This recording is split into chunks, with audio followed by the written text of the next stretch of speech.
Salve, salve galerinha, beleza? Aqui quem fala é o Arthur e hoje nós do canal Teoria Monstro vamos elencar os 5 melhores jogos de terror / suspense do Super Nintendo, tá?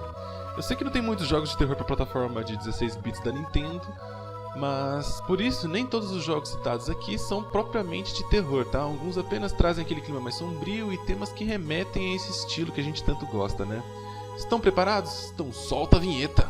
Teoria Monstro, porra! Lembrando que a ordem, pessoal, não é do pior nem para o melhor ou vice-versa, tá? Até porque isso vem muito de gosto, né? A ordem elencada aqui é sem ordem, tá? A gente vai colocar aqui do 5 até o número 1 apenas por aleatoriedade, tá? Algum jogo que você gosta muito pode estar em quinto e talvez um que você acha que não seja tão bom assim esteja em primeiro, tá? Então não tem uma ordem, não é por ordem de gosto nem por nada, tá bom? Então vamos lá, número 5, Nosferatu. Nosferatu é um jogo de plataforma e ação, tá? Que foi desenvolvido pela Zeta Corporation e lançado no ano de 1994 no Japão para Super Famicom, e no ano seguinte, 95, ele foi lançado aqui no ocidente, né, para Super Nintendo mesmo. Apesar do nome do jogo, nele você não controla o Nosferatu, tá? Você controla um jovem chamado Kyle, que tem o único objetivo de desvendar o castelo do vampirão Nosferatu, enfiar uma estaca no seu coração e salvar a sua namorada, a Erin. Parece fácil, né? Mas não é. Neste caminho, você vai enfrentar muitos inimigos como gárgulas, fantasmas e até Frankensteins. Isso mesmo, Frankensteins. A sua jogabilidade lembra muito dos clássicos como Prince of Persia, e seu gráfico também é um pouco naquele estilo. Ele é bonito para os padrões da época até.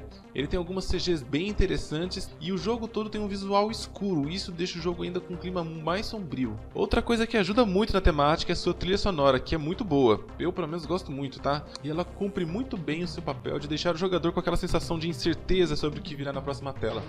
Eu não vou falar muito dos jogos não, tá? Eu só vou dar mais ou menos ali uma base, mostrar um pouquinho das imagens deles, e você procura aí na internet a ROM, joga aí no seu emulador que vale muito a pena. E vamos para o próximo. E o próximo jogo é Clock Tower. Clock Tower é um jogo de point and click de survival horror japonês que foi lançado em 1995 pela Human Entertainment.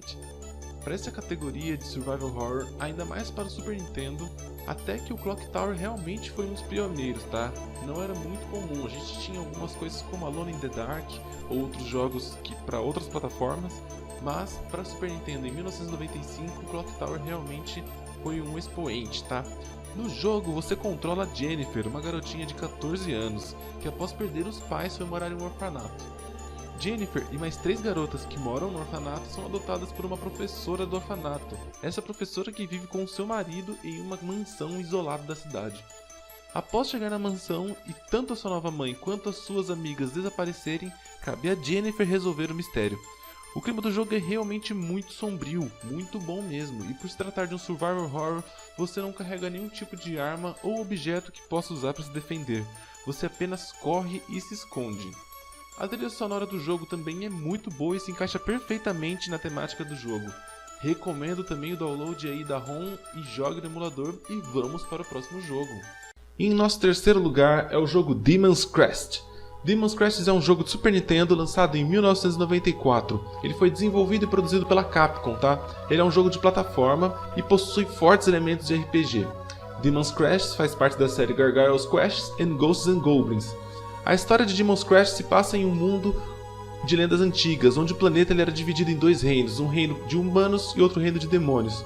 Os jogos da série geralmente se passam no mundo humano, porém dessa vez a gente vai controlar o Firebrand, um anti-herói que habita no mundo dos demônios.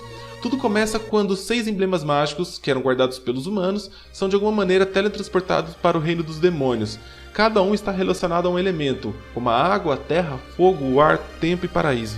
No mundo do jogo há o mito de que se a pessoa conseguir coletar todos os 6 emblemas, obterá o emblema do infinito, que concede um poder ilimitado à mesma.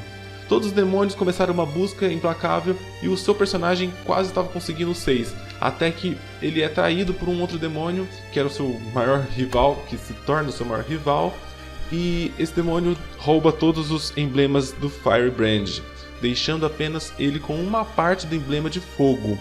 Tá? O jogo então começa com o jogador já sendo obrigado a enfrentar novamente esse inimigo que é o dragão demônio e fugir do coliseu atrás dos emblemas.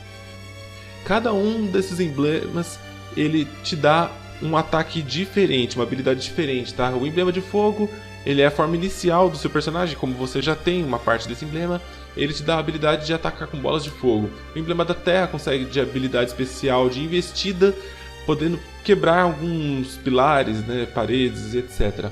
O emblema do ar concede a habilidade de voar mais alto, o emblema da água possibilita sobreviver embaixo da água, o emblema do tempo concede um ataque normal, mas porém poderoso e uma resistência maior a danos, tá? E o emblema do paraíso concede a forma mais poderosa, possuindo todas as habilidades juntas e os poderes dos emblemas anteriores, permitindo ainda carregar o seu ataque normal para causar ainda mais dano no seu oponente. O jogo ele possui um gráfico lindo e uma trilha sonora espetacular. Nós sabemos que a Capcom, principalmente na era dos 16 bits, ela fazia jogos incríveis e esse não poderia ser diferente, vale muito a pena. E vamos para o próximo jogo. E em segundo lugar nós temos o jogo Super Castlevania 4. Super Castlevania 4 é um jogo de Super Nintendo que foi lançado em 1991 para Super Famicom, né, a versão japonesa do Super Nintendo, e no ano seguinte, em 1992, foi lançada para a versão do Super Nintendo americana.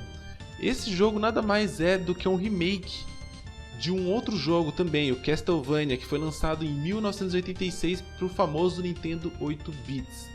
Tá? Nesse jogo você controla o Simon Belmont, um caçador de vampiros que está ali tentando caçar ali o Drácula na Transilvânia, lá em 1691. Tá? Esse jogo ele é um jogo que tem gráficos muito bons, apesar de ter sido lançado logo no primeiro ano de vida útil ali do Super Nintendo. E a sua trilha sonora também é incrível. A gente percebe alguns remixes da versão de 1986 e porém melhorado, né, com som melhorado. Esse jogo também é um jogo que vale muito a pena você jogar. Ele trabalha com o Mode 7, que é uma tecnologia que tinha no Super Nintendo que dava uma melhoria em alguns gráficos, conseguia fazer uns efeitos ali que simulassem o 3D. E todo o clima do jogo, toda a parte da trilha sonora e do visual e das cores do jogo é muito interessante, ainda mais para você que gosta de jogos de terror, tá? Ele é um jogo de plataforma, a gente consegue ver ali o cenário da forma clássica, como o Castlevania sempre trabalhou, com penhascos, com pedras, com espinhos, né? E vamos pro primeiro da lista. E em primeiríssimo lugar, nós escolhemos o Zombies Ate My Neighbors. Zombies Ate My Neighbors, talvez desses jogos que eu coloquei aqui na lista até agora, é o jogo que tem menos clima sombrio, mas ele tem tudo a ver aqui com o nosso canal e com a nossa lista, tá? Ele é um jogo de tiro produzido pela LucasArts e lançado pela Konami em 1993. Nesse jogo você controla ou o Zack ou a Julie. Se você for jogar sozinho no modo single player, você escolhe um dos dois. Se você for jogar multiplayer, você vai ter que escolher um dos dois e automaticamente o segundo player vai ter que escolher o outro que restou. Nesse jogo você está na sua vizinhança e você tem que enfrentar diversos zumbis ali, coletar alguns itens e salvar um número mínimo de pessoas para você conseguir avançar para o próximo nível. Você não possui armas como espingardas, lança-foguetes, você tem como armas pistolas de água, lata de refrigerante e coisas desse tipo, até porque vocês são adolescentes. Apesar do nome Zombies Ate My Neighbors, esse jogo nos níveis adiantes você enfrenta também outros tipos de monstros como múmias, vampiros, zumbis, lobisomens, bebês gigantes, bonecos assassinos e tudo isso. Só nesses itens você já consegue perceber a enorme referência que eles fazem aos filmes B dos anos 80, tá? Esse jogo é incrível, tanto eu quanto meu parceiro aqui do canal, o Caio, nós gostamos muito desse jogo e é por isso que a gente colocou ele até o Zack como mascote na capa e em algumas artes aqui do nosso canal. Esse jogo realmente é um jogo incrível, vale muito a pena você jogar. Ele tem um gráfico muito bonito. A trilha sonora não é nada surpreendente, mas é muito boa também. E você com certeza vai ter uma experiência de jogo muito boa, seja sozinho, seja com alguém. Então é isso, pessoal. Essa foi a nossa lista de hoje de 5 jogos de terror para Super Nintendo. Se vocês gostaram do vídeo, dê um joinha, comente aí embaixo, porque quando você dá um joinha e faz o comentário aqui embaixo, o YouTube percebe que esse vídeo ele é relevante e ele começa a mostrar para mais pessoas até que a gente possa dominar o YouTube. É isso aí, gente. A gente se vê na próxima. Até mais!